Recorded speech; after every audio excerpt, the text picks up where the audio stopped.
ಈ ವರ್ಷ ದೇವರು ನಮ್ಮ ಸಂಗಡ ಮಾತನಾಡುವಂತ ಕೆಲವು ವಿಷಯಗಳನ್ನ ನಿಮ್ಗೆ ಹೇಳ್ತೀನಿ.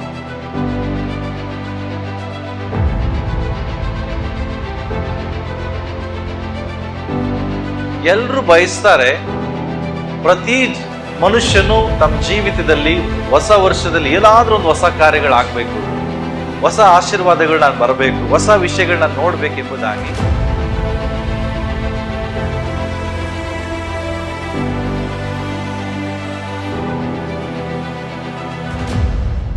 ಬಟ್ ತಿಳ್ಕೊಳ್ರಿ, ನಾನು ಕಾಲಿಟ್ಟ ತಕ್ಷಣ ಎಲ್ಲ ಹೊಸದಾಗುದಿಲ್ರಿ. ನನ್ನ ಜೀವಿತದಲ್ಲಿ ಹೊಸ ಕಾರ್ಯಗಳಾಗಬೇಕಾದ್ರೆ ಮೊದಲು ನನ್ನ ಒಳಗಡೆ ಹೊಸ ಸಂಗತಿಗಳು ಆಗ್ಬೇಕು. ನಾನು ಬದಲಾಗದೆ ನನ್ನ ಜೀವಿತ ಬದಲಾಗುವುದು.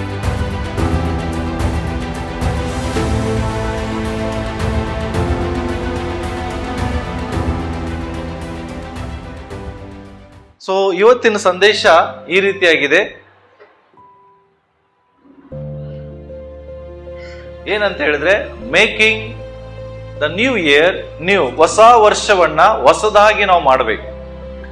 ಯಾವಾಗ ಆ ಹೊಸ ವರ್ಷವನ್ನ ನಾವು ಹೊಸದಾಗಿ ಮಾಡ್ತೇವೋ ಆವಾಗ ದೇವರು ಒಂದು ವಾಗ್ದಾನ ಮಾಡ್ತಾ ಇದ್ದಾರೆ ಜೀವನ್ ಜ್ಯೋತಿ ಸಭೆಗೆ. ಏನಂದ್ರೆ, ನಾನು ನಿಮ್ ಜೀವಿತದಲ್ಲಿ ಎಲ್ಲಾ ಸಂಗತಿಗಳನ್ನ ಪುನರ್ಸ್ಥಾಪಿಸ್ತೇನೆ. ಆಮೇನ್ ಆಮೇನ್. ಇಷ್ಟನಾ ನಿಮ್ಗೆ? ದೇವರು ನಿಮ್ ಲೈಫಲ್ಲಿ ಬಹಳ ವಿಷಯಗಳನ್ನ ಮತ್ತೆ ತೆರಿಗೆ ಪುನರ್ಸ್ಥಾಪಿಸ್ತಾರೆ ಎಂಬುದಾಗಿ. ಪುನರ್ಸ್ಥಾಪನೆ ಅಂದ್ರೆ ಯೋಬನ್ ಸ್ಟೋರಿ. ಯೋಬನ್ ಲೈಫಲ್ಲಿ ದೇವರು ಎಲ್ಲ ಸಂಗತಿಗಳು ಏನು ಹೋಗಿತ್ತು ಅದನ್ನ ದೇವರು ಪುನರ್ಸ್ಥಾಪಿಸ್ತಾರೆ. ಅದೇ ಪ್ರಕಾರ ನಮ್ಮ ಲೈಫಲ್ಲಿ ಕರ್ತನು ಈ ವರ್ಷದಲ್ಲಿ ಪುನರ್ಸ್ಥಾಪಿಸ್ಲಿಕ್ಕೆ ಇಷ್ಟಪಡ್ತಾನೆ. ಬಟ್ ಅದು ಯಾವಾಗ ಆಗ್ತದೆ? ನಾನು ನನ್ನ ಹೊಸ ವರ್ಷವನ್ನ ಹೊಸದಾಗಿ ಮಾಡುವಾಗ. ಹಾಗಾದ್ರೆ ನನ್ನ ಲೈಫಲ್ಲಿ ಹೊಸ ವರ್ಷದಲ್ಲಿ ಹೊಸ ಕಾರ್ಯಗಳು ಆಗಬೇಕು. ದೇವರು ಕೆಲವು ವಿಷಯಗಳನ್ನು ಪುನರ್ಸ್ಥಾಪಿಸಬೇಕಾದ್ರೆ ನನ್ನ ಜೀವಿತದಲ್ಲಿ ನಾನು ಹೊಸದಾಗಿ ಮಾರ್ಪಡ್ಬೇಕು. ಹಾಗಾದ್ರೆ ಏನು ಆಗ್ಬೇಕು? ನಾನು ಮೊನ್ನೆ ನಮ್ಮ ಆರೋನ್ ಬ್ರದರ್ ಮನೆಯಲ್ಲಿ ಸಂದೇಶ ಕೊಡ್ತಾ ಇದ್ದೆ. ಹೊಸ ವರ್ಷದಲ್ಲಿ ನೀವು ಕಾಲಿಡ್ತಾ ಇದ್ದೀರಿ, ಬಟ್ ಹಳೆ ಮನುಷ್ಯನಾಗಿ ಹೊಸ ವರ್ಷಕ್ಕೆ ಹೋದ್ರೆ ಯಾವ ಬದಲಾವಣೆ ಆಗುದಿಲ್ಲ. ತಿಳ್ಕೊಡ್ರಿ. ಈಗ ಹೊರಗಡೆ ಇದಾರೆ ಅಂಕಲ್, ಅವ್ರು ಒಳಗಡೆ ಬಂದ್ರು, ಏನಾದ್ರು ಬದಲಾವಣೆ ಆಯ್ತಾ ಅವ್ರ ಲೈಫಲ್ಲಿ? ಹೊರಗಡೆ ಇದ್ದಂತ ಮನುಷ್ಯ ಈಗ ಒಳಗಡೆ ಬಂದಾಗ ಏನಾದ್ರು ಚೇಂಜಸ್ ಆಯ್ತಾ? ಏನ್ ಚೇಂಜಸ್ ಇಲ್ಲ. ಅರ್ಥ ಮಾಡ್ಕೊಡ್ರಿ. ಜಸ್ಟ್ ನೀನು ಹೊರಗಡೆ ಇದ್ದವನು ಒಳಗಡೆ ಬಂದ್ರೆ ಏನ್ ಚೇಂಜಸ್ ಆಗುದಿಲ್ಲ. ಹಾಗೆ ಹಳೆ ವರ್ಷದಲ್ಲಿ ಇದೆಯಾ, ನಾಳೆ ಹೊಸ ವರ್ಷದಲ್ಲಿ ಕಾಲಿಡ್ತಿ, ಆಟೋಮೆಟಿಕ್ ಆಗಿ ಏನು ಬದಲಾವಣೆ ಆಗುದಿಲ್ಲ. ನೀನ್ ಜೀವಿತದಲ್ಲಿ ನೀನು ಹೊಸ ಕಾರ್ಯಗಳನ್ನ ನೋಡ್ಬೇಕಂತ ಅಂದ್ರೆ ಮೊದಲು ನೀನು ಹೊಸ ಮನುಷ್ಯನಾಗು. ಎಲ್ಲಿ ತನಕ ನೀನು ಹೊಸಬನಾಗುದಿಲ್ಲ ಅಲ್ಲಿ ತನಕ ನಿನ್ ಜೀವಿತದಲ್ಲಿ ಹೊಸ ಕಾರ್ಯಗಳು ಆಗುದಿಲ್ಲ. ಬೈಬಲ್ ಸ್ಪಷ್ಟವಾಗಿ ಹೇಳ್ತದೆ, ಹಳೆ ಬುದ್ದಲಿಯಲ್ಲಿ ಹೊಸ ದ್ರಾಕ್ಷರಸವನ್ನ ಹಾಕುವುದಿಲ್ಲ. ಒಂದು ವೇಳೆ ಹಳೆ ಬುದ್ಧಿಯಲ್ಲಿ ಹೊಸ ದ್ರಾಕ್ಷರಸ ಹಾಕಿದ್ರೆ ಏನಾಗ್ತದೆ? ಒಡೆದು ಹೋಗ್ತದೆ. ಆ ಬುದ್ದಲಿ ನೀವೇ. ನಿಮ್ಮ ಜೀವಿತದಲ್ಲಿ ಹೊಸ ದ್ರಾಕ್ಷರಸ ಅಂದ್ರೆ ಹೊಸ ಆಶೀರ್ವಾದ. ಈ ನಿಮ್ಮ ಬುದ್ಧಲಿ ಒಳಗಡೆ, ನಿಮ್ಮ ಶರೀರದ ಒಳಗಡೆ, ನಿಮ್ಮ ಲೈಫ್ ಒಳಗಡೆ ದೇವರು ಹೊಸ ಆಶೀರ್ವಾದ ಹಾಕಬೇಕಾದ್ರೆ ಈ ಬುದ್ಧಲಿ ಕೂಡ ಹೊಸದಾಗ್ಬೇಕು. ಅರ್ಥ ಆಗ್ತಾ ಇದೆಯಾ? ನೀವು ಬದಲಾಗದೆ, ನೀವು ಹೊಸಬರಾಗದೆ ಯಾವುದು ಹೊಸದಾಗುವುದಿಲ್ಲ. ಹಾಗಾದ್ರೆ ನಾನು ಈ ಹೊಸ ವರ್ಷದಲ್ಲಿ ಹೊಸಬನಾಗ್ಬೇಕಾದ್ರೆ ನಾನು ಪ್ರಶ್ನೆ ಮಾಡ್ಕೋಬೇಕು, ಕಳೆದ ವರ್ಷದಲ್ಲಿ ನಾನು ಏನಾಗಿದ್ದೆ, ಈ ವರ್ಷದಲ್ಲಿ ನಾನು ಏನಾಗ್ಬೇಕು? 2 ಪ್ರಶ್ನೆಗಳನ್ನ ನೀವು ಹಾಕೊಡ್ರಿ. ಎಷ್ಟು ಪ್ರಶ್ನೆ? ಈ ರಾತ್ರಿಯಲ್ಲಿ 2 ಪ್ರಶ್ನೆಗಳನ್ನ ಹಾಕೊಳ್ಳಿ. ಫಾಸ್ಟ್ ಆಗಿ ಹೋಗ್ತೀನಿ, ಸಮಯ ಇಲ್ಲ. ಆ 2 ಪ್ರಶ್ನೆಗಳು ನಿಮ್ ಲೈಫಲ್ಲಿ ನೀವು ಹಾಕೊಳ್ರಿ. ಅಂದಾಗ ನನ್ನ ಜೀವಿತದಲ್ಲಿ ನಾನು ಹೊಸ ಕಾರ್ಯಗಳು ನೋಡ್ಲಿಕ್ಕೆ ಸಾಧ್ಯ ಆಗ್ತದೆ. ಹಾಗಾದ್ರೆ ಏನು 2 ಪ್ರಶ್ನೆಗಳು? ವೇಗವಾಗಿ ನಾನು ಹೋಗ್ತೇನೆ. ಹಾಗಾದ್ರೆ ದೇವರು ಫಸ್ಟ್ ಪ್ರಶ್ನೆ ನಿಮಗೆ ಹೇಳ್ತಾ ಇದ್ದಾರೆ, ಏನ್ ಗೊತ್ತಾ? ಕನ್ನಡದಲ್ಲಿ ನಾನು ಅದನ್ನ ಹೇಳ್ತೇನೆ, ಫಸ್ಟ್ ಇಂಗ್ಲಿಷ್ ಅಲ್ಲಿ ನಾನು ಅದನ್ನ ಓದ್ತೇನೆ. ಏನಂತ ಹೇಳಿದ್ರೆ ದೇವರು ಹೇಳ್ತಾ ಇದ್ದಾರೆ, what do I need to put off and what do I need to put on. ಯಾವ ಸಂಗತಿಗಳನ್ನ ನನ್ನಿಂದ ನಾನು ತೆಗೆದುಹಾಕಬೇಕು ಮತ್ತೆ ಯಾವ ವಿಷಯಗಳನ್ನ ನನ್ನ ಒಳಗಡೆ ಅಳವಡಿಸಿಕೊಳ್ಬೇಕು. ಈ ಪ್ರಶ್ನೆ ನಾನ್ ನಿಮಗೆ ಹೇಳ್ತಾ ಇಲ್ಲ, ನೀವು ನಿಮಗೆ ಹಾಕೊಳ್ಬೇಕು. ಏನ್ ಹೇಳ್ರಿ? ಯಾವ ವಿಷಯಗಳು ನನ್ನಿಂದ ನಾನು ತೆಗಿಬೇಕು ಹೊಸ ವರ್ಷದಲ್ಲಿ, ಯಾವ ವಿಷಯಗಳು ನನ್ನ ಒಳಗಡೆ ನಾನು ಅನುಸರಿಸ್ಕೊಳ್ಬೇಕು. ಬಹಳಷ್ಟು ಸಂಗತಿಗಳು 2024ರಲ್ಲಿ ಇದಾವೆ, ಅವು ನೀವು ತೆಗೆದಾಕಿಲ್ಲ. ಆ ದೇವರು ಈ ವರ್ಷ ನಿಮ್ಗೆ ಹೇಳ್ತಾ ಇದ್ದಾರೆ, ನೀನು ಹೊಸ ವರ್ಷದಲ್ಲಿ ಕಾಲಿಡೋಕ್ಕಿಂತ ಮುಂಚೆ ಮೊದಲು ಅದನ್ನ ತೆಗೆದಾಕು, ಅಂದಾಗ ನಿನ್ ಜೀವಿತ ಹೊಸದಾಗ್ತದೆ. ದೇವರ ವಾಕ್ಯದಲ್ಲಿ ನಾವು ನೋಡ್ತೇವೆ, ಪೌಲನ್ ಹೇಳ್ತಾ ಇದ್ದಾನೆ ಫಿಲಿಪ್ಪಿ ಪುಸ್ತಕದಲ್ಲಿ, ನಾನು ಹಿಂದಿನ ಸಂಗತಿಗಳನ್ನ ಮರೆತು ಮುಂದಿನ ಸಂಗತಿಗಳನ್ನ ದೇವರು ನನಗೋಸ್ಕರ ಇಟ್ಟದನ್ನ ಆ ಗುರಿಯನ್ನ ಮುಟ್ಟುವುದಕ್ಕೋಸ್ಕರ ನನ್ನ ಓಟವನ್ನು ನಾನು ಓಡ್ತಾ ಇದ್ದೇನೆ. ಅದ್ರ ಅರ್ಥ 2024ರಲ್ಲಿ ನನ್ನ ಜೀವಿತದಲ್ಲಿ ಯಾವ ಸಂಗತಿಗಳು ನನ್ನ ಜೀವಿತದಲ್ಲಿ ಆಶೀರ್ವಾದಕರವಾಗಿರ್ಲಿಲ್ಲ, ನಾನು ಏನ್ ಮಾಡಬಾರ್ದಾಗಿತ್ತು ಅದನ್ನ ಮಾಡಿದ್ನೋ ಅದನ್ನ ನಾನು ಮತ್ತೆ ಮಾಡುವುದಲ್ಲ, ಅದನ್ನ ಬಿಟ್ಟು ಬಿಡುದು.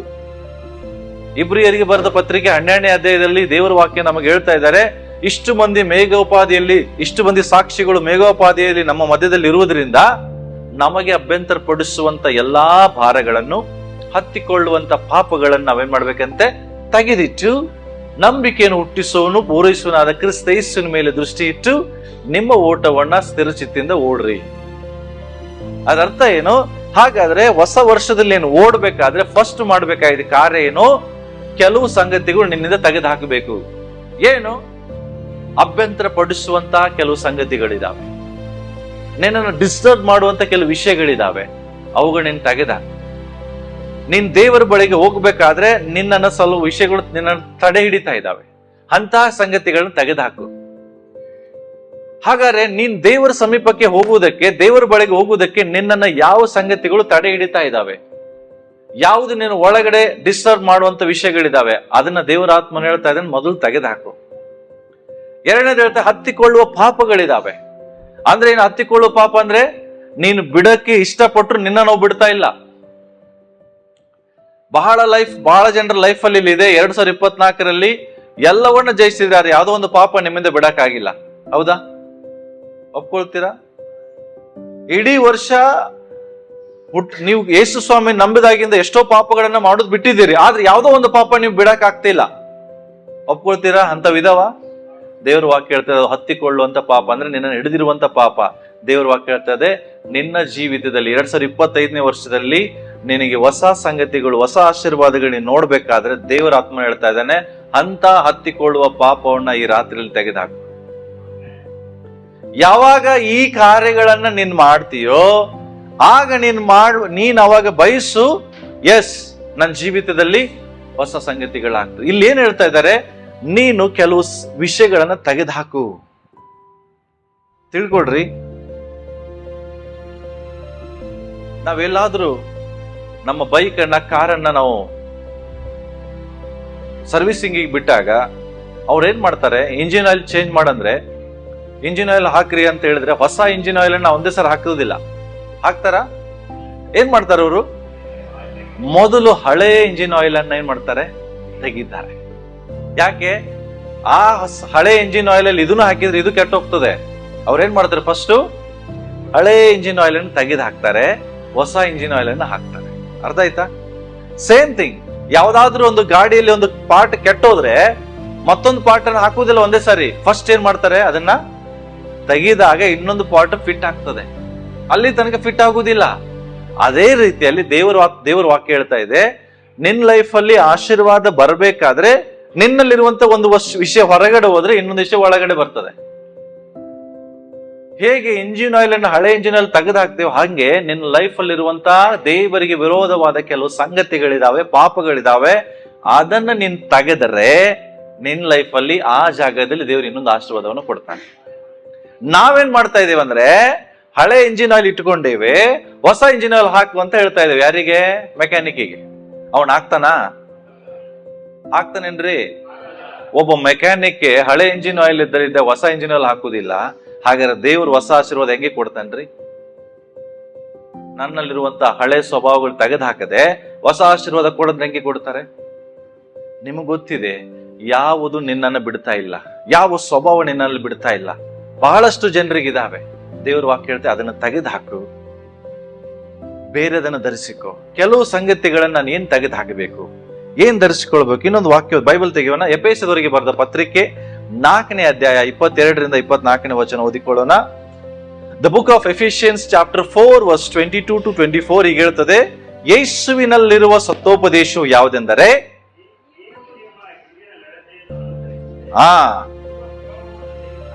ಎಸ್. ಹಾಗಾದ್ರೆ ಫಸ್ಟ್ ಏನ್ ತೆಗೆದು ಹಾಕ್ಬೇಕ್ರಿ? ಹಲೋ, ದೇವರ ವಾಕ್ಯ ಹೇಳ್ತದೆ, ಹಿಂದಿನ ನಡತೆಯನ್ನ ಅನುಸರಿಸಬೇಡ್ರಿ. 2025ರಲ್ಲಿ ನಿನ್ನ ಕಾಲಿಡ್ತಾ ಇದೀಯಾ, ಹಿಂದಿನ ನಡತೆನ ತಗೊಂಡು ಹೋಗ್ಬೇಡ. ಅದೇ ಗುಣವನ್ನ ತಗೊಂಡು ಹೋಗ್ಬೇಡ್ರಿ. ಅದೇ ಕೋಪ, ಅದೇ ವಂಚನೆ ಮಾಡುವಂತ ಮನಸ್ಸು, ಅದೇ ಸಿಟ್ಟು, ಅದೇ ದ್ವೇಷ, ಅದೇ ಹೊಟ್ಟೆ ಕಿಚ್ಚು, ಈ ವಿಷಯಗಳನ್ನ ತಗೊಂಡು ಹೊಸ ವರ್ಷಕ್ಕೆ ಹೋಗ್ಬೇಡ್ರಿ. ಹಿಂದಿನ ಸಂಗತಿಗಳನ್ನ, ಹಿಂದಿನ ನಡತೆಯನ್ನ ಅನುಸರಿಸದೆ ಏನ್ ಹೇಳ್ತದೆ, ಪೂರ್ವ ಸ್ವಭಾವವನ್ನ ತೆಗೆದುಹಾಕ್ರಿ. ಹಾಗಾದ್ರೆ ತೆಗೆದುಹಾಕುವಂತ ಫಸ್ಟ್ ವಿಚಾರ ಬಂದಾಗ ದೇವರ ವಾಕ್ಯ ಹೇಳ್ತದೆ, ಹಾಗಾದ್ರೆ ನಿನ್ನಲ್ಲಿರುವಂತ ದೇವರಿಗೆ ಇಷ್ಟ ಇಲ್ಲದಿರುವ ಹಳೆ ಸ್ವಭಾವವನ್ನು ತೆಗೆದುಹಾಕು. ನಿನ್ನಲ್ಲಿರುವಂತ ಸ್ವಭಾವ ನನಗೆ ಗೊತ್ತಿಲ್ಲ, ನಿನಗೆ ಗೊತ್ತಿದೆ, ದೇವರಿಗೆ ಗೊತ್ತಿದೆ. ನಿಮ್ಮಲ್ಲಿರುವಂತ ಸ್ವಭಾವಗಳು ನಿಮ್ಮಲ್ಲಿ ಪ್ರಿಯರ್, ನಾನು ಹೇಳ್ತೇನೆ ನೋಡ್ರಿ, ವರ್ಷಗಳಲ್ಲೆಲ್ಲ ನಾವು ಹೋಗ್ತೇವೆ ಇದೇ ಸ್ವಭಾವ ಇಟ್ಟುಕೊಂಡು. ಏನು ಬದಲಾಗದೆ ಇದ್ರೆ ನಾವು ದೇವ್ರ ಮಕ್ಕಳು ಎನಿಸ್ಕೊಳ್ಳೋದು ವೇಸ್ಟ್. ಜನ ನಮ್ಮನ್ನು ನೋಡ್ತಿರ್ತಾರೆ, ಜನ ನಮ್ಮನ್ನು ವಾಚ್ ಮಾಡ್ತಾರೆ, ಜನ ನಮ್ಮನ್ನ ನೋಟಿಸ್ ಮಾಡ್ತಿರ್ತಾರೆ, ನಮ್ಮಲ್ಲಿ ಏನ್ ಬದಲಾವಣೆಗಳಾಗ್ತಾ ಇದೆ. ನಮ್ಮಲ್ಲಿ ಇನ್ನೂ ಬದಲಾವಣೆನೇ ಇಲ್ಲ ಅಂದಾಗ ಜನ ಹೇಳ್ಬೋದಲ್ಲ, ನೀವು ಎಂತ ದೇವ್ರ ಮಕ್ಕಳು,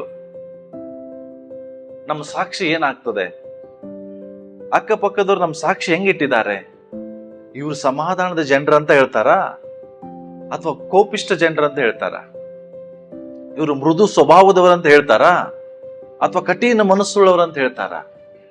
ಹಾಗಾದ್ರೆ ನಿಮ್ಮ ಸ್ವಭಾವಗಳು 2024ರಲ್ಲಿ ಜನರು ಇಷ್ಟಪಡದೇ ಇರುವಂತದ್ದು, ದೇವರು ಇಷ್ಟಪಡದೇ ಇರುವಂತದ್ದು ಯಾರು ಬೇಡ, ನಿನ್ನ ಸ್ವಂತವರು ಇಷ್ಟಪಡದೇ ಇರುವಂತ ಗುಣ ಯಾವುದಿದೆ, ದೇವರ ವಾಕ್ಯ ಹೇಳ್ತದೆ ಅಂತ ತೆಗೆದುಹಾಕು.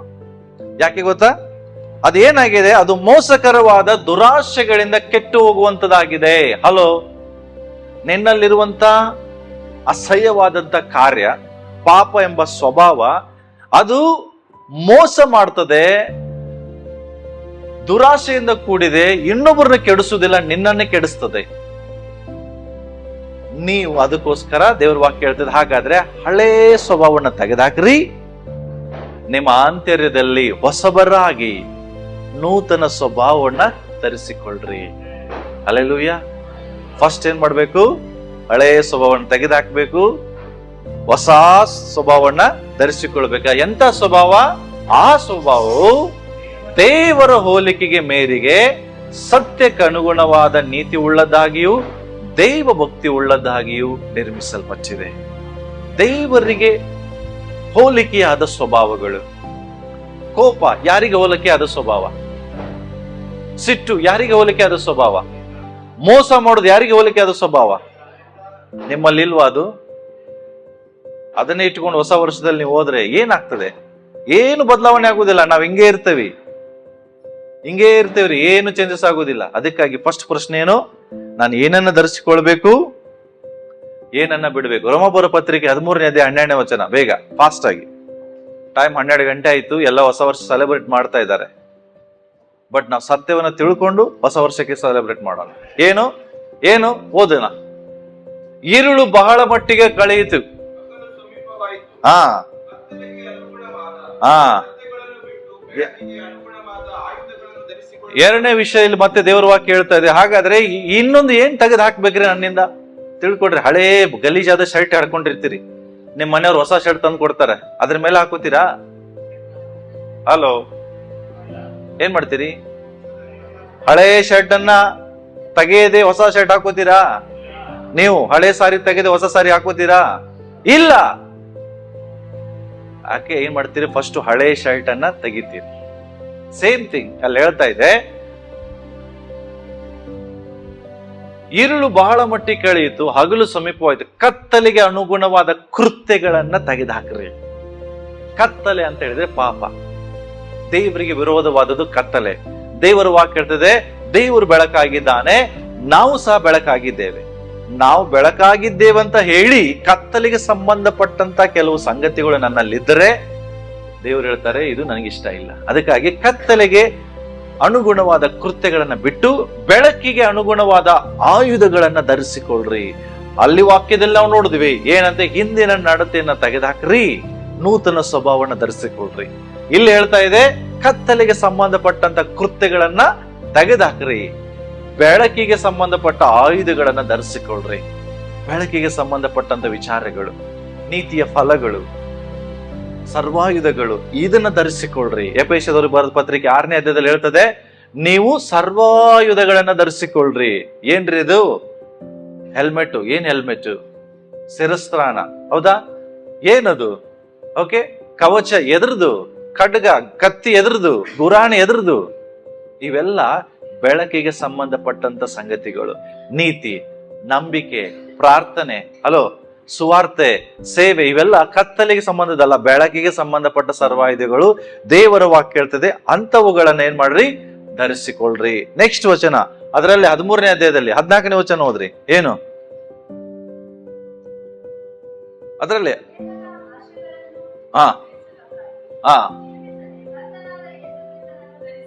ಏನ್ ಧರಿಸ್ಕೊಳ್ಬೇಕು?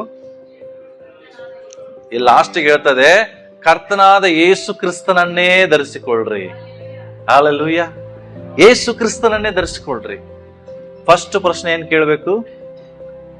ಏನನ್ನ ತೆಗೆದು ಹಾಕಬೇಕು, ಏನನ್ನ ಧರಿಸಿಕೊಳ್ಬೇಕು? ಈ ಪ್ರಶ್ನೆಯನ್ನ ನೀವು ಹಾಕೊಡ್ರಿ. ದೇವರೇ, ಯಾವುದು 2024ರಲ್ಲಿ ನಾನು ಇದ್ದಂತ ಸಂಗತಿ ಈಗ 2025 ತೆಗೆದು ಹಾಕ್ಬೇಕು? ನಿಮಗೆ ಗೊತ್ತಿದೆ, ಅದನ್ನ ಬರೀರಿ ಪ್ರಿಯರೇ, ಮರಿಬೇಡ್ರಿ. ಮನೆಗೆ ಹೋದ ತಕ್ಷಣ ನಿಮ್ಗೆ ಗೊತ್ತಿದೆ ಯಾವ ಸಂಗತಿಗಳು ನಿನ್ನಲ್ಲಿದೆ ಅಂತ ತೆಗೆದು ಹಾಕ್ಬೇಕು. ಅದನ್ನ ಬರೀದು ದೇವರಿಗೆ ಪ್ರೇಯರ್ ಮಾಡಿ, ದೇವ್ರೇ ಇದನ್ನ ತೆಗೆದು ಹಾಕ್ಲಿಕ್ಕೆ ನಂಗೆ ಸಹಾಯ ಮಾಡು. ಪವಿತ್ರಾತ್ಮನ ಹೆಲ್ಪ್ ಕೇಳ್ರಿ. ಪವಿತ್ರಾತ್ಮ ನಿಮ್ಗೆ ಸಹಾಯ ಮಾಡ್ತಾನೆ ಅಂತ ಪಾಪಗಳನ್ನ ಬಿಡ್ಲಿಕ್ಕೆ. ನಾನು ಹೇಳ್ತೇನೆ, ಅದನ್ನ ತೆಗೆದು ಹಾಕದೆ ಹೊಸ ಸಂಗತಿಗಳನ್ನ ಧರಿಸಿಕೊಳ್ಳಕ್ ನಿಮ್ಮಿಂದ ಆಗುದಿಲ್ಲ. ಸೊ ಈ ಫಸ್ಟ್ ಪ್ರಶ್ನೆ ಕೇಳ್ಕೊಂಡು ಹೊಸ ವರ್ಷದ ಕಾಲಿಡ್ರಿ. ಯಾವುದನ್ನ ನಾನು ತೆಗಿಬೇಕು, ಯಾವುದನ್ನ ಧರಿಸಿಕೊಳ್ಬೇಕು? ಓಕೆ, ನೆಕ್ಸ್ಟ್ ಈಗ ನಾವು ಹೋಗೋಣ ಎರಡನೇ ವಿಷಯಕ್ಕೆ, ಎರಡನೇ ಸಂಗತಿಗೆ ಹೋಗೋಣ. ಏನಂತ ಹೇಳಿದ್ರೆ, ಯಾವುದು ನನ್ನ ಜೀವಿತದಲ್ಲಿ ಪ್ರಾಮುಖ್ಯವೆಂದಂತ ನಾ ತಿಳ್ಕೊಂಡಿದ್ದೆ, ಬಟ್ ನಿಜವಾದ ಪ್ರಾಮುಖ್ಯ ಅದು ಅಲ್ಲ. ಏನದು ಅರ್ಥ? ಓಕೆ, ಓದ್ರಿ ನೋಡೋಣ. What seems important but what is truly important ಅಂದ್ರೆ ಏನ್ ಗೊತ್ತಾ? ನನ್ನ ಪ್ರಕಾರ ಯಾವ್ದು ನನಗೆ ಇಂಪಾರ್ಟೆಂಟ್ ಆಗಿತ್ತು, ಬಟ್ ನಿಜವಾಗಿ ಯಾವ್ದು ಇಂಪಾರ್ಟೆಂಟ್ ಆಗಿರ್ಬೇಕು. 2025ರಲ್ಲಿ ನೀವು ಅನ್ಕೊಂಡಿರ್ತೀರಿ, ಇದು ಬಹಳ ಇಂಪಾರ್ಟೆಂಟ್, ಏನು ಇದು ತುಂಬಾ ಇಂಪಾರ್ಟೆಂಟ್, ಇದನ್ನ ನಾನು ಮಾಡ್ಬೇಕಂತ ನೀವು ಅನ್ಕೊಂಡಿರ್ತೀರಿ, ಬಟ್ ಅದಲ್ಲ. ನಿಜವಾದ ಪ್ರಾಮುಖ್ಯನೇ ಬೇರೆ ಆಗಿರ್ತದೆ. ನೀವು ಅನ್ಕೊಂಡಿರ್ತೀರಲ್ಲ, ಇದು ಈ ಕೆಲಸ ಬಹಳ ಇಂಪಾರ್ಟೆಂಟ್, ಇದನ್ನ ಫಸ್ಟ್ ಮಾಡಂತ ಹೇಳ್ತೀರಲ್ಲ, ಬಟ್ ನಿಜವಾಗಿ ಅದು ಇಂಪಾರ್ಟೆಂಟ್ ಆಗಿರುವುದಿಲ್ಲ. ನಮ್ಮ ಪ್ರಕಾರ ಏನ್ ಇಂಪಾರ್ಟೆಂಟ್ ಆಗಿರ್ತದೆ? ಮತ್ತಾಯ 6:25 ಓದೋಣ.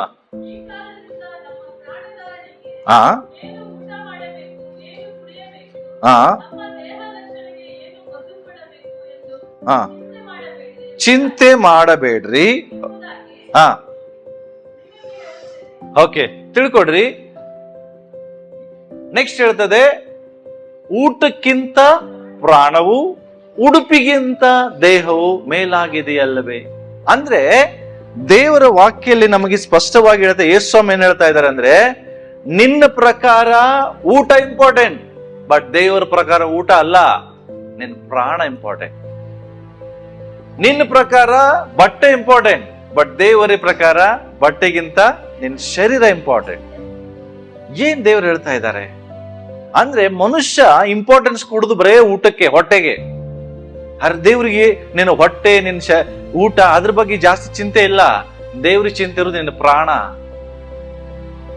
ನಿನ್ನ ಪ್ರಾಣ ಹೋದ ಮೇಲೆ ಎಲ್ಲಿ ಹೋಗ್ತದೆ ಅದ್ರ ಬಗ್ಗೆ ದೇವ್ರಿಗೆ ಬಹಳ ಕಾಳಜಿ ಇದೆ. ಬಟ್ ಜನರಿಗೆ ಅದ್ರ ಬಗ್ಗೆ ಕಾಳಜಿನೇ ಇಲ್ವೇ? ಆರಾಮ್ ಅನ್ಕೊಂಡಿದ್ರೆ ನಾನು ಇಲ್ಲೇ ಇರಕ್ ಬಂದರ ಗತಿ ಜೀವಿಸ್ತಾ ಇದ್ದಾರೆ. ನೀವು ಇಲ್ಲೇ ಇರಕ್ ಬಂದಿರಾ ಭೂಮಿ ಮೇಲೆ? ಇಲ್ಲಲ್ಲ. ತಿಳ್ಕೊಡ್ರಿ, ಈಗ 2025, 2125 ನೀವು ಎಲ್ಲಿರ್ತೀರಿ?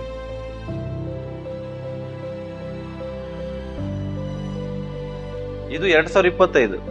ನಾನು ಹೇಳ್ತಾ ಇರೋದು 2125 ಯಾರಾದ್ರೂ ಇರ್ತೀರಾ ಇಲ್ಲಿ? ಕೈ ಎತ್ತರ ನೋಡೋಣ.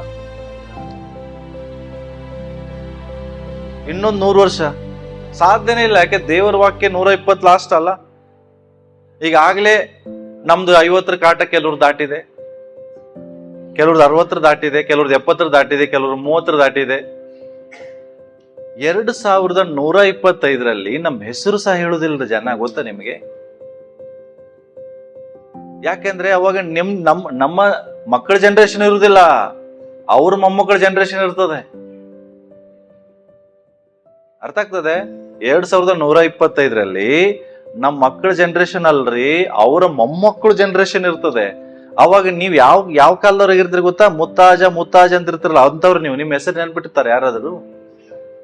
ಹಾಗಾಗಿ ನೀವು ಎಲ್ಲ ಪ್ರಯಾಸ ಪಟ್ಟು ದುಡಿದ್ ಯಾರಿಗೆ? ಈಗೆಲ್ಲ ಪ್ರಯಾಸ ಪಟ್ಟು ಕಷ್ಟಪಟ್ಟು ದುಡಿದು ಆಸ್ತಿ ಮಾಡ್ತಿರಲ್ಲ ಯಾರಿಗೆ? ನೀವು ಏನ್ ಆಸ್ತಿ ಮಾಡಿ ನಿಮ್ದೊಂದು ಸಾಮ್ರಾಜ್ಯ ಕಟ್ಟಿ ಹೋಗಿರ್ತಿರಲ್ಲ, 2125 ಯಾರ್ದಂದ್ರೆ ಅವ್ರು ನಮ್ದಂತಾರೆ. ಯಾರು? ನಿಮ್ದು ಹೆಸರು ಹೇಳುದಿಲ್ಲ. ಯಾರು ನಿಮ್ದು ಹೆಸರು ಹೇಳ್ತಾರ? ನಮ್ಮ ಮುತ್ತಾಜ ವಿಕ್ರಮ್ ಮಾಡಿದ್ದಂತಾರ? ಹೇಳುದಿಲ್ಲ, ಹೇಳುದಿಲ್ರಿ. 2125 ನಿಮ್ಮ ಹೆಸರು ನೆನಪಿರುವುದಿಲ್ಲ. ಯಾರಿಗೂ ನಿಮ್ಮ ಹೆಸರು ನೆನಪಿರುವುದಿಲ್ಲ. ಆದ್ರೂ ಪ್ರಯಾಸ ಮೇಲೆ ಪ್ರಯಾಸ. ಅದೇ ದೇವರ ವಾಕ್ಯ ಹೇಳ್ತದೆ, ವಾಟ್ ಈಸ್ ಇಂಪಾರ್ಟೆಂಟ್? ನಿನ್ ಪ್ರಕಾರ ದುಡಿದು ಬಹಳ ಇಂಪಾರ್ಟೆಂಟ್, ಹಣ ಮಾಡೋದು ಇಂಪಾರ್ಟೆಂಟ್. ದೇವರ ಪ್ರಕಾರದ ಅಲ್ಲ. ನೋ, ಹಣ ಮಾಡ್ಲಿಕ್ಕೆ ಎಷ್ಟು ಪ್ರಯಾಸ ಪಡ್ತೀರಿ, ಒಬ್ರನ್ನ ತುಳಿತೀರಿ, ತುಳಿದವ್ರ ಮೇಲೆ ಹತ್ಲಿಕ್ಕೆ ಹೋಗ್ತೀರಿ. ಏನ್ ಮಾಡ್ಲಿಕ್ಕೆ ಹೋಗ್ತಾ ಇದ್ದೀರಿ? ಒಬ್ರನ್ನ ಮೋಸ ಮಾಡ್ಬೇಕು. ನಾನು ಹೇಳ್ತೇನೆ, ಇಷ್ಟೆಲ್ಲ ಹಣ ಗಳಿಸಿ ಏನ್ ವೇಸ್ಟ್ ರೀ. ಅದಕ್ಕೆ ದೇವ್ರ ವಾಕ್ಯ ಹೇಳ್ತದೆ, ಅಲೋ ಅಜ್ಞಾನಿಗಳೇ. ನಾನು ಹೇಳ್ತಾ ಇಲ್ಲ, ದೇವ್ರ ವಾಕ್ಯ ಹೇಳ್ತದೆ, ಬರ್ತದಲ್ಲ. ಇದಕ್ಕಾಗಿ ಚಿಂತಿಸೋರು ಯಾರು? ಜ್ಞಾನಿಗಳ? ಏನ್ ಹೇಳ್ತದೆ? ಅಜ್ಞಾನಿಗಳು. This is not important. ದೇವ್ರ ವಾಕ್ಯ ಹೇಳ್ತದೆ, ನಿಮ್ ಪ್ರಕಾರ ಊಟ ಇಂಪಾರ್ಟೆಂಟ್, ಬಟ್ ದೇವ್ರ ಪ್ರಕಾರ ಅದಲ್ಲ. ನಿನ್ನ ಊಟಕ್ಕಿಂತಲೂ ನಿನ್ನ ಪ್ರಾಣ ಇಂಪಾರ್ಟೆಂಟ್ ದೇವರಿಗೆ. ನೀನು ದುಡಿದು ಎದಕ್ಕಾಗಿ? ಊಟಕ್ಕಾಗಿ ದುಡಿತಾ ಇದ್ದಿ, ಮತ್ತೆ ಎದಕ್ಕೆ ದುಡಿತಾ ಇದ್ದಿ? ನೀನ್ 5 ಸ್ಟಾರ್ ಹೋಟೆಲ್ ಊಟ ಮಾಡಿದ್ರು ಅಷ್ಟೇ ವರ್ಷ ಬದುಕ್ತೀಯ, ಗೂಡಿಸ್ಲಲ್ಲಿ ಊಟ ಮಾಡಿದ್ರು ಅಷ್ಟೇ ವರ್ಷ ಬದುಕ್ತೀಯ. ಏನು ವ್ಯತ್ಯಾಸ ಆಗೋದಿಲ್ಲ. ಸಾಯುದು ಒಂದಿನ ಹೆಚ್ಚು ಕಮ್ಮಿ ಆಗ್ಬೋದಷ್ಟೇ. ಬಟ್ 5 ಸ್ಟಾರ್ ಹೋಟೆಲ್ ಅಲ್ಲಿ ಊಟ ಮಾಡಿದ್ರೆಲ್ಲ ಲೈಫ್ ಲಾಂಗ್ ಇರ್ತಾರ? ಅವರೇ ಬೇಗ ಸತ್ತು ಹೋಗ್ತಾರೆ. ಗೊತ್ತಾ ನಿಮಗೆ? ಕಾಸ್ಟ್ಲಿ ಹೋಟೆಲ್ ಅಲ್ಲಿ ಊಟ ಮಾಡೋರು ಬೇಗ ಸತ್ತೋಗೋದು.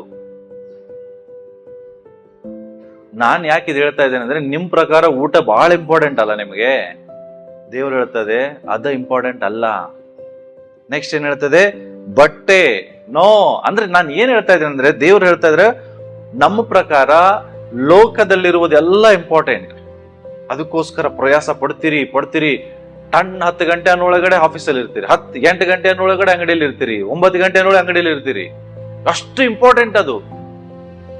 ಸಭೆಗೆ 9 ಗಂಟೆಗೆ ಆರಾಧನೆ ಹೋದ್ರಾಯ್ತು. ಪಾಸ್ಟರ್ ಮೆಸೇಜ್ ಸ್ಟಾರ್ಟ್ ಆಗೋದು 10:30ಗೆ, 10:45ಗೆ, ಇನ್ನೊಂದು 10:30 5 ನಿಮಿಷದ ಹೋದ್ರಾಯ್ತಪ್ಪ. ವಾಕ್ಯ ಸಿಗ್ತದ? ಆರಾಧನೆ ಮನೆಯಲ್ಲಿ ಮಾಡಬಹುದು. ನಿಮಗಿದು ಇಂಪಾರ್ಟೆಂಟ್ ಅಲ್ಲ. ಬಟ್ ದೇವರಿಗೆ ತಿಳ್ಕೊಡ್ರಿ, ನಿಮ್ಮ ಪ್ರಾಣಕ್ಕೆ ಕಾವಲೆ ಸಭೆ. ದೇವ್ರಿಗೆ ಇಂಪಾರ್ಟೆಂಟ್ ನಿನ್ನ ಪ್ರಾಣ ನಾಶವಾಗಬಾರ್ದು, ಅದು ಪರಲೋಕಕ್ಕೆ ಹೋಗ್ಬೇಕು. ಈ ಪ್ರಾಣಕ್ಕೆ ಕಾಪಾಡುವುದಕ್ಕಾಗಿ ದೇವರೊಂದು ಸಭೆ ಇಟ್ಟಿದ್ದಾರೆ. ನಿಮ್ಮ ಪ್ರಾಣದ ಲೆಕ್ಕ ಕೊಡೋರು ಸಭೆ. ದೇವರು ಹೇಳ್ತದೆ, ನೀವೆಲ್ಲ ಕುರಿಗಳು, ನಿಮ್ಮ ಲೆಕ್ಕವನ್ನು ದೇವ್ರು ನಮಗೆ ಕೇಳ್ತಾರೆ. ನಿಮ್ಮ ಪ್ರಾಣ ಇಂಪಾರ್ಟೆಂಟ್ ಅಂತ ನಾವು ಅದಕ್ಕಾಗಿ ಪ್ರಯಾಸ ಪಡ್ತೀವಿ, ನೀವು ಅದಕ್ಕಾಗಿ ಪ್ರಯಾಸನೇ ಇಲ್ಲ. ನಿಮಗೆ ಏನ್ ಇಂಪಾರ್ಟೆಂಟು? ಪ್ರಾಣ ಅಲ್ಲ, ಹೊಟ್ಟೆ. ನಿಮ್ಮ ಪ್ರಕಾರ ಏನ್ ಇಂಪಾರ್ಟೆಂಟ್? ದೇವ್ರ ವಾಕ್ಯ ಹೇಳ್ತೀವಿ. ಪ್ರಶ್ನೆ ಹಾಕೊಡ್ರಿ 2025ರಲ್ಲಿ, ನಾನು ಇಷ್ಟು 2024 ಇಷ್ಟು ಪ್ರಯಾಸ ಪಡ್ತಾ ಇದ್ನಲ್ಲ, ಇದು ಇಂಪಾರ್ಟೆಂಟಾ ನನ್ನ ಲೈಫಲ್ಲಿ? ಇದು ಇಂಪಾರ್ಟೆಂಟ್ ಆಗಿತ್ತಾ? ನೋ, ದೇವ್ರ ವಾಕ್ಯ ಹೇಳ್ತದೆ ಅದು ಇಂಪಾರ್ಟೆಂಟ್ ಅಲ್ಲ ಮಗ. ನಿನ್ ಜೀವಿತದಲ್ಲಿ ಅದು ಇಂಪಾರ್ಟೆಂಟ್ ಅಲ್ಲ. 33ನೇ ವಚನ. ಹಾಗಾದ್ರೆ ಇಂಪಾರ್ಟೆಂಟ್ ಏನು? ಓಕೆ, ಎಸ್, ದೇವ್ರ ವಾಕ್ಯ ಹೇಳ್ತದೆ ಹಾಗಾದ್ರೆ ಇಂಪಾರ್ಟೆಂಟ್ ಏನು? ಊಟ ಅಲ್ಲ, ಬಟ್ಟೆ ಅಲ್ಲ, ಏನ್ ಹೊದ್ಕೊಳ್ಬೇಕು, ಏನು ಕುಡಿಬೇಕು, ಯಾವಾಗ ಮನೆ ಕಟ್ಟಬೇಕು, ಇದು ಇಂಪಾರ್ಟೆಂಟ್ ಅಲ್ಲ. ಇಂಪಾರ್ಟೆಂಟ್ ಏನಂದ್ರೆ ದೇವರ ರಾಜ್ಯ, ಇದು ಇಂಪಾರ್ಟೆಂಟ್. ಅದಕ್ಕೋಸ್ಕರ ಹೊಸ ವರ್ಷಕ್ಕೆ ಕಾಲಿಡುವಾಗ ಊಟವನ್ನು ಪ್ರೀತಿಸೋರು ಅದಕ್ಕೆ ಬ್ರೇಕ್ ಹಾಕ್ರಿ. 2025ರಲ್ಲಿ ದೇವರೇ ನಾನು ಊಟವನ್ನು ಜಾಸ್ತಿ ಪ್ರೀತಿ ನೀವು ಅಂತೀರಲ್ಲ, ನನ್ಗೆ ಊಟ ಇಷ್ಟ ಇಲ್ಲ ಅಂತೀರಿ, ಸುಮ್ಮನೆ ಹೇಳ್ತೀರಿ. ಬಿರಿಯಾನಿ ಮುಂದೆ ಇಡ್ಲಿ ನೋಡೋಣ, ಎಲ್ಲರಿಗಿಂತ ಹೆಚ್ಚು ತಿಂತೀರಿ. ಯಾಕೆ? ಇಷ್ಟ. ನಾನು ಹೇಳೋದು ತಿನ್ನೋದಕ್ಕೆ ತಪ್ಪ ಹೇಳ್ತಾ ಇಲ್ಲ, ಬಟ್ ನೀವು ಎದು ನಿಮ್ ಲೈಫಲ್ಲಿ ಇಂಪಾರ್ಟೆಂಟ್. ನಾನು ಕಾಂಪಿಟೇಷನ್ ಇಡ್ತೇನೆ. ಎದ್ರ ಕಾಂಪಿಟೇಷನ್? ಒಂದು ಕಡೆ ಬಿರಿಯಾನಿ ಕಾಂಪಿಟೇಷನ್, ಇನ್ನೊಂದು ಕಡೆ ವಾಕ್ಯ ಓದೋದು ಕಾಂಪಿಟೇಷನ್. ಹೆಚ್ಚು ಬಿರಿಯಾನಿ ತಿಂದವರಿಗೆ ಬಹುಮಾನ, ಹೆಚ್ಚು ವಾಕ್ಯ ಓದೋರಿಗೆ ಬಹುಮಾನ, ಹೆಚ್ಚು ವಾಕ್ಯ ಬೈಪಟ್ ಹಾಕಿದವರಿಗೆ ಬಹುಮಾನ. ಎದ್ರಲ್ಲಿ ವಿನ್ ಆಗ್ತೀರಿ? ನೀವೇ ಹೇಳ್ರಿ, ಎದ್ರಲ್ಲಿ ವಿನ್ ಆಗ್ಬೋದು ನೀವು? ಸುಮ್ನೆ ಹೇಳ್ತೀರಿ ಅಷ್ಟೇ, ಬಿರಿಯಾನಿಯಲ್ಲೇ ವಿನ್ ಆಗ್ತೀರಿ. ಯಾಕೆಂದ್ರೆ ಇಲ್ಲಿ ವಾಕ್ಯ ಓದುವಾಗ ಸ್ಮೆಲ್ ಬರ್ತಿರ್ತದ ಅಲ್ಲಿ. ಎರಡು ಮುಂದಿಟ್ರೆ ನೀವು ಆರಿಸ್ಕೊಳ್ತಾ ಇದೀನಲ್ಲ, ಇದನ್ನೇ. ಆದ್ರೆ ದೇವ್ರು ಹೇಳ್ತಾ ಇದ್ದಾರೆ, ನೀನು ಊಟಕ್ಕಿಂತ ದೇವರ ವಾಕ್ಯ ಇಂಪಾರ್ಟೆಂಟ್. ಅದಕ್ಕೋಸ್ಕರ ಹೊಸ ವರ್ಷದಲ್ಲಿ ನೀನು ಇಲ್ಲಿವರೆಗೂ ಏನ್ ಇಂಪಾರ್ಟೆಂಟ್ ಅಂತ ತಿಳ್ಕೊಂಡಿದ್ದೆ ಅದನ್ನ ಕಟ್ ಮಾಡು. ಓಕೆ, ಸೊ ನಿನ್ ಲೈಫ್ ಅಲ್ಲಿ ಊಟದ ಪ್ರಮಾಣ ಕಡಿಮೆ ಮಾಡೀಗ. ಮಾಡ್ತೀರಾ? ಊಟ ಇಂಪಾರ್ಟೆಂಟ್ ಅಲ್ಲ. 2024ರಲ್ಲಿ ಸಭೆಯಲ್ಲಿ 3 ದಿನ ಉಪವಾಸ ಮಾಡಿದ್ವಿ. ಈಗ 2024 ಮುಗಿದ 25ಕ್ಕೆ 5 ದಿನ ಉಪವಾಸ ಆಗ್ತದೆ. 2024ರಲ್ಲಿ 3 ದಿನ VBS ಇತ್ತು, ಈಗ 5 ದಿನ VBS ಆಗ್ತದೆ. ಹಂಗೆ ನಿಮ್ ಲೈಫ್ ಅಲ್ಲಿ ಕೂಡ ಊಟಕ್ಕೆ ಬ್ರೇಕ್ ಹಾಕ್ರಿ. 4 ಹೊತ್ತು ಊಟ ಮಾಡೋರ್ ಕೈ ಎತ್ರಿ, 3 ಹೊತ್ತು ಊಟ ಮಾಡೋರ್ ಕೈ ಎತ್ರಿ. ನೀವೆಲ್ಲ ಉಣ್ಣೋದೇ ಇಲ್ವಾ? 2 ಹೊತ್ತ ಬ್ರೇಕ್ಫಾಸ್ಟ್ ಮಾಡೋದಿಲ್ಲ? ತಿಂಡಿ ಅದು ಊಟನೇ. ನಿಮ್ ಪ್ರಕಾರ ಮಧ್ಯಾಹ್ನ ಊಟ ಅಷ್ಟೇ ಅಲ್ಲ, ಬೆಳಗ್ಗೆ ಬ್ರೇಕ್ಫಾಸ್ಟ್ ಊಟನೇ. ಬ್ರೇಕ್ಫಾಸ್ಟ್, ಲಂಚ್, ಡಿನ್ನರ್ ಮಾಡೋರು ಕೈ ಎತ್ರಿ. ಬ್ರೇಕ್ಫಾಸ್ಟ್ ಆದ್ಮೇಲೆ ಲಂಚ್, ಅದ್ರ ಮಧ್ಯದಲ್ಲಿ ಏನು ತಿನ್ನೋದಿಲ್ವಾ? ಏನು ತಿನ್ನೋದೇ ಇಲ್ವಾ? ಫ್ರೂಟ್ಸ್ ನೀವೇನ್ ತಿನ್ನೋದೇ ಇಲ್ವಾ? ಮನೇಲಿ ಏನಾದ್ರು ಸ್ಪೆಷಲ್ ಫುಡ್ ಮಾಡಿಟ್ಟಿರ್ತಾರೆ, ಕೇಕ್ ಪೀಸ್ ಕಾಣ್ತದೆ, ತಿನ್ನೋದಿಲ್ವಾ? ಅದು ಊಟನೇ. ಅದು 4 ಸರಿ ತಿನ್ನೋರು, ಕೆಲವರು 6 ಸರಿ ತಿನ್ನೋರು ಇದೀರಿ. ಸೊ 3 ಸರಿ ಊಟ ಮಾಡೋರು 1 ಊಟವನ್ನ ಬ್ರೇಕ್ ಮಾಡ್ರಿ. ತಿಂಗಳಿಗೆ 1 ಸರಿ ಆದ್ರೂ ಒಂದು ಫಾಸ್ಟಿಂಗ್ ಇಟ್ಕೊಡ್ರಿ. ಊಟವನ್ನ ಇಂಪಾರ್ಟೆಂಟ್ ಅಲ್ಲ. ಹಾಗಾದ್ರೆ ಏನ್ ಇಂಪಾರ್ಟೆಂಟ್ ಆಯ್ತು? ಈಗ ಏನ್ ಹೇಳ್ತಾ ಇದ್ದಾರೆ? ದೇವರು ಇಂಪಾರ್ಟೆಂಟ್. ಹಾಗಾದ್ರೆ ದೇವ್ರು ಇಂಪಾರ್ಟೆಂಟ್ ಅಂದ್ರೆ ಏನ್ ಮಾಡ್ಬೇಕೀಗ? ದೇವರಿಗೆ ಸಮಯ ಜಾಸ್ತಿ ಕೊಡ್ಬೇಕು. ಹಲೋ, ಏನ್ ಮಾಡ್ತೀರಿ ಈಗ? ದೇವರಿಗೆ ಸಮಯ. ಹೆಂಗೆ ದೇವ್ರಿಗೆ ಸಮಯ ಕೊಡ್ತೀರಿ? ಈಗ 2024ರಲ್ಲಿ ಅರ್ಧ ಗಂಟೆ ಬೈಬಲ್ ಓದ್ತಿದ್ದೆ, ಈಗ 2025ರಲ್ಲಿ 1 ಗಂಟೆ ಬೈಬಲ್ ಓದ್. 2024 ಅರ್ಧ ಗಂಟೆ ಪ್ರೇಯರ್ ಮಾಡ್ತಾ ಇದ್ದೆ, ಈಗ ಏನ್ ಇಂಪಾರ್ಟೆಂಟ್ ನನಗೆ? ದೇವ್ರು ಇಂಪಾರ್ಟೆಂಟ್. ಹಾಗಾದ್ರೆ 1 ತಾಸು ಪ್ರೇಯರ್ ಮಾಡೋಣ. ಅರ್ಥ ಆಗ್ತದೆ? ಯಾವ್ದು ಇಂಪಾರ್ಟೆಂಟೋ ಅದನ್ನ ಮಾಡ್ರಿ ಅಂತ ದೇವ್ರು ಹೇಳ್ತಾ ಇದ್ದಾರೆ. ಯಾವಾಗ ನೀವು ಇದನ್ನ ಮಾಡ್ತೀರಿ ತಿಳ್ಕೊಡ್ರಿ. ನೀವು ಅನ್ಕೊಂಡ್ರಿ, ಪಾಸ್ಟ್ರೇ ನಾನು 8 ತಾಸು ದುಡಿತಿದ್ದೆ, ಈಗ 7 ತಾಸು ದುಡಿಬೇಕಾ? 7 ತಾಸು ದುಡಿ, 8 ತಾಸು ದುಡಿಬೇಡ. 1 ತಾಸು ಅಂಗಡಿ ಮುಂಚೆ ಬಂದ್ ಮಾಡು. ಪಾಸ್ಟ್ರ್ 1 ತಾಸಲ್ಲಿ ಗಿರಾಕಿ ಬಾಳ ಬರ್ತಾರೆ. ಆ 1 ತಾಸನ್ನು ದೇವರಿಗೆ ಕೊಡು. ಯಾಕೆ? ದೇವ್ರ ವಾಕ್ಯ ಹೇಳ್ತದೆ, ನೀನ್ ಹಿಂಗ್ ಮಾಡುವಾಗ ಏನಾಗತ್ತೆ ಗೊತ್ತಾ? ಇವುಗಳು ಕೂಡ ಅವು ನಿಮಗೆ ಸಿಗ್ತವೆ. 1 ತಾಸಲ್ಲಿ ಏನ್ ಕಳ್ಕೊಳ್ತೀರಿ, ದೇವರು ಅದನ್ನ ರೀಸ್ಟೋರ್ ಮಾಡ್ತಾರೆ. ಹಲ್ಲೆಲೂಯಾ. ಇದು ಸವಾಲ್ ಆಗ್ತೇನೆ, ಚಾಲೆಂಜ್. ಸುಮ್ಮನೆ ಹೇಳ್ತಾ ಇಲ್ಲ. ಸಂಡೇ ಅಂಗಡಿ ಕ್ಲೋಸ್ ಮಾಡ್ರಿ. ಅವತ್ತು ₹1,00,00,000 ಬಿಸ್ನೆಸ್ ಇದ್ರು ಕ್ಲೋಸ್ ಮಾಡ್ರಿ. 2025 ದೇವರಿಗಾಗಿ ಜಾಸ್ತಿ ಪ್ರಾಮುಖ್ಯತೆ ಕೊಡ್ರಿ. ಆ 1 ಸಂಡೇ ಕಳ್ಕೊಂಡಿದ್ದನ್ನ ದೇವರು 2ರಷ್ಟು ವಾಪಸ್ ಕೊಡ್ತಾರೆ. ಯಾಕೆ ಗೊತ್ತಾ? ನನ್ನ ದೇವರು ರೆಸ್ಟೋರ್ ಮಾಡುವಂತ ದೇವರು, ನನ್ನ ದೇವರು ಪುನರ್ ಸ್ಥಾಪಿಸುವಂತ ದೇವರು. ಯಾವಾಗ ನೀವು ಈ ಕಾರ್ಯಗಳನ್ನ ಮಾಡ್ತೀರಿ, ದೆನ್ ಓನ್ಲಿ ನನ್ನ ದೇವರು ಏನ್ ಮಾಡ್ತಾರೆ ಗೊತ್ತಾ? ದೇವರು ಎಲ್ಲ ಸಂಗತಿಗಳನ್ನ ಪುನರ್ ಸ್ಥಾಪಿಸ್ತಾರೆ. ಹೇಳ್ರಿ, ಏನ್ ಮಾಡ್ತಾರೆ? ಪುನರ್ ಸ್ಥಾಪಿಸುದು ಅಂದ್ರೆ ಏನ್ ಗೊತ್ತಾ ನಿಮಗೆ? ಏನ್ ಹೇಳ್ರಿ? ಡೆಫಿನಿಷನ್ ಓದೋಣ. ಯಾರಿಗೆ ಇಂಗ್ಲಿಷ್ ಬರ್ತದೆ ಓದ್ರಿ.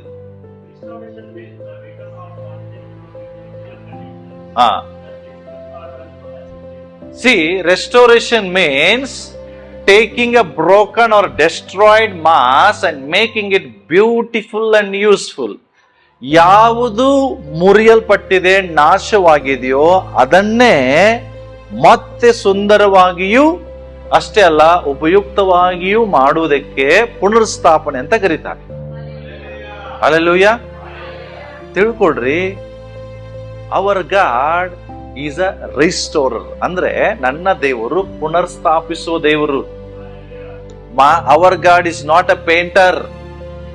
ಪೇಂಟರ್ ಏನ್ ಮಾಡ್ತಾರೆ? He is going to repaint the building wall ಅಷ್ಟೇ. But my God is not a painter. My God is not a mechanic. Mechanic ಏನ್ ಮಾಡ್ತಾರೆ? ರಿಪೇರಿ ಮಾಡ್ತಾರೆ. But my God is a restorer. ಅಂದ್ರೆ ಏನ್ ಗೊತ್ತಾ? ದೇವರು ಕೇವಲ ಗೋಡೆಗೆ ಬಣ್ಣ ಹಚ್ಚುದಿಲ್ಲ, ಹೊಸ ಗೋಡೆಯನ್ನ ದೇವರು ಮಾಡೋರು. ಹಲ್ಲೆಲೂಯಾ. ನನ್ ದೇವರು ಕೆಟ್ಟ ಹೋಗಿದ್ದನ್ನ ಬರೀ ರಿಪೇರಿ ಮಾಡೋರಲ್ಲ, ಕೆಟ್ಟ ಹೋದದ್ದನ್ನ ಹೊಸದಾಗಿ ಮಾಡೋರು. ಅದಕ್ಕೆ ರಿಸ್ಟೋರರ್ ಅಂತ ಕರೀತಾರೆ. ನಿನ್ ಲೈಫ್ ಅಲ್ಲಿ ಯಾವ ಭಾಗದಲ್ಲಿ ನೀನು ಕಳೆದುಕೊಂಡಿದ್ಯೋ, ಎಲ್ಲ ತೆಗೆದುಹಾಕಲ್ಪಟ್ಟಿದ್ಯೋ, ಅದನ್ನ ದೇವರು ಪುನರ್ಸ್ಥಾಪನೆ ಮಾಡುವಂತ ದೇವರಿಗೆ ರಿಸ್ಟೋರರ್ ಅಂತ ಕರೀತಾರೆ. ಯೋಬನ್ ಲೈಫ್ ಅಲ್ಲಿ ಏನಾಯ್ತು? ಮಕ್ಕಳು ಕಳ್ಕೊಂಡ, ಸೊಸೆದ ಕಳ್ಕೊಂಡ, ಆಸ್ತಿ ಕಳ್ಕೊಂಡ, ಆರೋಗ್ಯ ಕಳ್ಕೊಂಡ. ಹೌದಾ? ಎಲ್ಲ ಕಳ್ಕೊಂಡು ಬರ್ಬಾದಾದ. ಜನ ಬಂದು ಏನ್ ಮಾಡಿದ್ರು? ನಿನ್ನ ಸ್ಥಿತಿ ನೋಡಿ ಹೆಂಗಿದೆ, ದೇವರು ನಂಬ್ಕೊಂಡಿಯಲ್ಲ, ಹೆಂಗಾಗಿದಿ ನೋಡು. ಸ್ವಂತ ಹೆಂಡತಿ ಸಹ ಹೇಳಿದ್ಲು, ಈಗ ಏನು ಮಾಡಕ್ಕಾಗಲ್ಲ, ಸತ್ತೋಗು. ಏನ್ ಹೇಳ್ತಾಳೆ? ಏನು ಮಾಡಕ್ಕಾಗೋದಿಲ್ಲ, ಏನ್ ಮಾಡೀಗ? ಸತ್ತೋಗು ಅಷ್ಟೇ ಹೇಳುದವಳು. ಆದ್ರೆ ಅವನಿಗೆ ಗೊತ್ತಿತ್ತು ನನ್ ದೇವ್ರು ಎಂತವನು ಅಂತ. ಹಲ್ಲೆಲೂಯ. ಅವನ ಹೆಂಡತಿ ಹೇಳ್ತಾಳೆ ದೇವರಿಗೆ ಶಪಿಸು ಅಂತ. ಆದ್ರೆ ಎಂದಿಗೂ ಅವನು ದೇವರಿಗೆ ಶಪಿಸುವುದಿಲ್ಲ. ಅವನ ಬಾಯಿಂದ ಬಂದಂತ ಒಂದೇ ಮಾತು, ದೇವರೇ ಕೊಟ್ಟ ದೇವರೇ ತಗೊಂಡ, ದೇವರೇ ಕೊಟ್ಟ ದೇವರೇ ತಗೊಂಡು, ಇಷ್ಟೇ ಹೇಳ್ತಾನ್ರಿ. ಏನಾಯ್ತು ಅವನ ಲೈಫ್? ಏನಾಯ್ತು? 42 ಚಾಪ್ಟರ್ ಓದುವಾಗ ಏನನ್ನ ಕಳ್ಕೊಂಡಿದ್ನೋ ದೇವರು ಅವನನ್ನ ಪುನರ್ಸ್ಥಾಪನೆ ಮಾಡ್ತಾರೆ. ಹೆಂಗೆ? 2ರಷ್ಟು. ನೀನು 7,000 ಕುದುರೆ ಕಳ್ಕೊಂಡ, 14,000 ಕುದುರೆ ತಗೋ. ಅರ್ಥ ಆಗ್ತದೆ? ಅಂದ್ರೆ ಏನನ್ನ ಅವನು ಕಳ್ಕೊಂಡಿದ್ದ ಪುನರ್ಸ್ಥಾಪಿಸಿ ಕೊಟ್ರು. ನೀವು ತಿಳ್ಕೊಬೇಡ್ರಿ ಎಲ್ಲ ಹೊಂದ್ಕೊಂಡು ಸತ್ತೋದ ಅಂತ. ಹಂಗ್ ಸಾಯ್ಲಿಲ್ಲ ಅವನು. ಎಲ್ಲ ಪುನರ್ಸ್ಥಾಪನೆ ಆದ್ಮೇಲೆ 140 ವರ್ಷ ಬದುಕಿದ. ಹೆಂಗೆ ಬದುಕಿದ? ಸಂತೋಷವಾಗಿ ಬದುಕಿದ. ಮಕ್ಕಳು ಕಳ್ಕೊಂಡಿದ್ನ, ಮಕ್ಕಳು ಕೊಟ್ರು. ಬರೇ ಮಕ್ಕಳನ್ನು ಕೊಡ್ಲಿಲ್ಲ, ಮೊಮ್ಮಕ್ಕಳನ್ನು ಕೊಟ್ರು. ಎಷ್ಟು ಮೊಮ್ಮಕ್ಕಳು ಕೊಟ್ರು ಗೊತ್ತಾ? 4 ಸಂತತಿಯನ್ನ ನೋಡಿದಾರೆ ಅವನು. ಎಷ್ಟು ಜನರೇಷನ್ ನೋಡ್ದ? ಬರೇ ಮಕ್ಕಳನ್ನ ಕಳ್ಕೊಂಡಿದ್ದ. ಆದ್ರೆ ದೇವರು ಅವನನ್ನ ಹೆಂಗೆ ಪುನರ್ಸ್ಥಾಪಿಸಿದ್ರು? ಮತ್ತೆ ಬರೀ ಮಕ್ಕಳನ್ನ ಕೊಡುವುದಲ್ಲೇ, ಹೆಣ್ಣು ಮಕ್ಕಳನ್ನ ಕೊಡುವುದಲ್ಲೇ 4 ಸಂತತಿಯನ್ನ ನೋಡಿ ಮುಪ್ಪಿನಲ್ಲಿ ಸಂತೋಷವಾಗಿ ಸತ್ತ. ಇದು ನನ್ನ ದೇವರು ಮಾಡುವಂತ ಕಾರ್ಯ. ಹಲ್ಲೆಲೂಯಾ. ಸಾಮಾನ್ಯ ದೇವರು ಅಲ್ರಿ ನಮ್ ದೇವರು. ಆತನಿಗೆ ಅಸಾಧ್ಯವಾದದ್ದು ಒಂದು ಇಲ್ಲ ಅಂತ ಹೇಳ್ತಾರೆ. ಅಷ್ಟೇ ಅಲ್ಲ, ಯೋಬನ ಹೆಣ್ಣು ಮಕ್ಕಳು ಬೈಬಲ್ ಓದ್ರಿ, ಆ ದೇಶದಲ್ಲೇ ಅವನ ಮಕ್ಕಳಷ್ಟು ಸುಂದರಿಯರು ಯಾರು ಇರ್ಲಿಲ್ಲ. ಅಷ್ಟು ಸುಂದರಿಯರನ್ನ ದೇವರು ಅವನಿಗೆ ಕೊಡ್ತಾರೆ. ಏನು ಅವನ ಲೈಫ್ ಒಂದು ಭಾಗ ನೋಡಿದ್ರೆ, ಒಂದು ಪಾರ್ಟ್ ಅವನ್ ಎಪಿಸೋಡ್ ನೋಡಿದ್ರೆ ಸರ್ವನಾಶ ಆಗಿದೆ ಒಂದು ಎಪಿಸೋಡ್. ಆದ್ರೆ ಕೊನೆ ಎಪಿಸೋಡ್ ನೋಡ್ರಿ, ಏನ್ ಕಳ್ಕೊಂಡಿದ್ದ 2ರಷ್ಟು ದೇವರು ಪುನರ್ಸ್ಥಾಪಿಸಿ ಎಲ್ಲವನ್ನ ಕೊಟ್ರು. ಇದು ನನ್ನ ದೇವರು. ಹಲ್ಲೆಲೂಯಾ. ಸೊ ಒಂದು ವಾಕ್ಯವನ್ನು ಓದಿ ನಾನು ಮುಗಿಸ್ತೇನೆ. ಒಂದು ವಾಕ್ಯ ತೆಗೆಯೋಣ. ದೇವರು ನಿಮ್ ಲೈಫ್ ಅಲ್ಲಿ ಕೂಡ ಇದನ್ನ ಮಾಡ್ಲಿಕ್ಕಿದ್ದಾರೆ. ದೇವರು ಇದನ್ನ ನಿಮ್ ಜೀವಿತದಲ್ಲಿ ಆಶೀರ್ವಾದ ಅಂತ ತಿಳ್ಕೊಡ್ರಿ, ವಾಗ್ದಾನ ಅಂತ ತಿಳ್ಕೊಡ್ರಿ. ಮಲಾಕಿ ಬರೆದ ಪತ್ರಿಕೆ ಪುಸ್ತಕ 4ನೇ ಅಧ್ಯಾಯ 2ನೇ ವಚನ ಓದಿ ನಾನು ಮುಗಿಸ್ತೇನೆ. ಎಲ್ಲರೂ ನೋಡ್ರಿ, ಎಲ್ಲರೂ ಸೇರಿ ಓದೋಣ. ಎಲ್ಲರೂ